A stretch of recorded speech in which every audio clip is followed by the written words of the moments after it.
బులెటిన్లో మరో breaking news చూస్తున్నాం. కొడంగల్ మాజీ ఎమ్మెల్యే పట్నం నరేందర్ రెడ్డి రిమాండ్ రిపోర్ట్లో సంచలన విషయాలు వెలుగులోకి వచ్చాయి. ఇందుకు సంబంధించిన వివరాలను వికారాబాద్ జిల్లా మల్టీజోన్ ఐజీ సత్యనారాయణ వెల్లడించారు.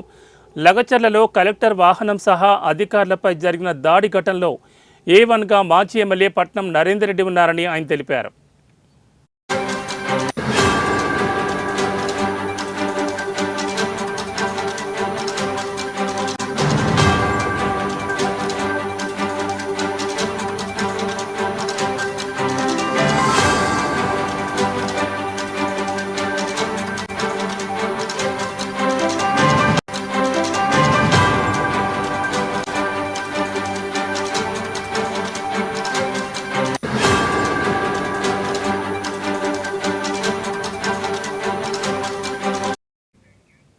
లగచర్ల ఘటనలో మొదట 47 మందిని అదుపులోకి తీసుకున్నామని, వారిలో 16 మందిని రిమాండ్కు తరలించామని చెప్పారు. బుధవారం మరో 5గురిని అరెస్టు చేసి రిమాండ్కు తరలించినట్లు తెలిపారు. మిగతా వారి కోసం 4 బృందాలు గాలిస్తున్నాయని ఐజీ సత్యనారాయణ వెల్లడించారు.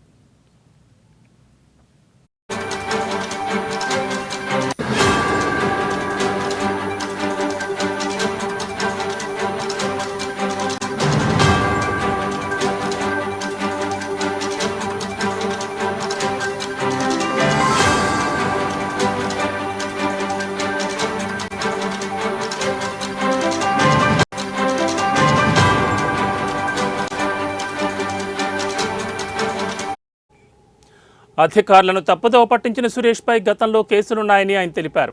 ఉన్నతాధికారులపై దాడి చేసిన వారిలో 19 మందికి భూమే లేదని వెల్లడించారు.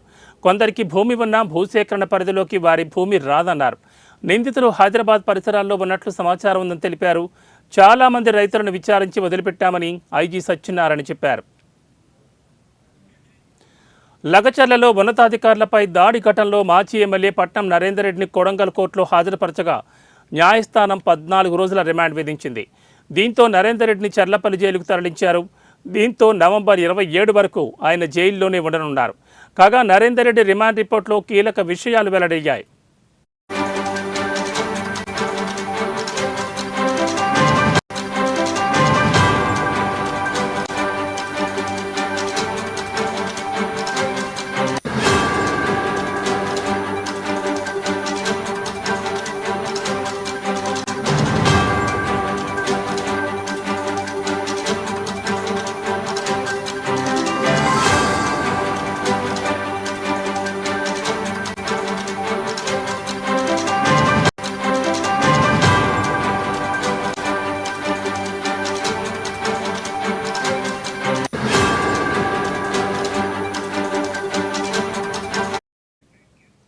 తెలంగాణ ప్రభుత్వ ప్రతిష్టను దిగజార్చేందుకు కుట్ర పన్నారని రిమాండ్ రిపోర్ట్లో పోలీసులు పేర్కొన్నారు.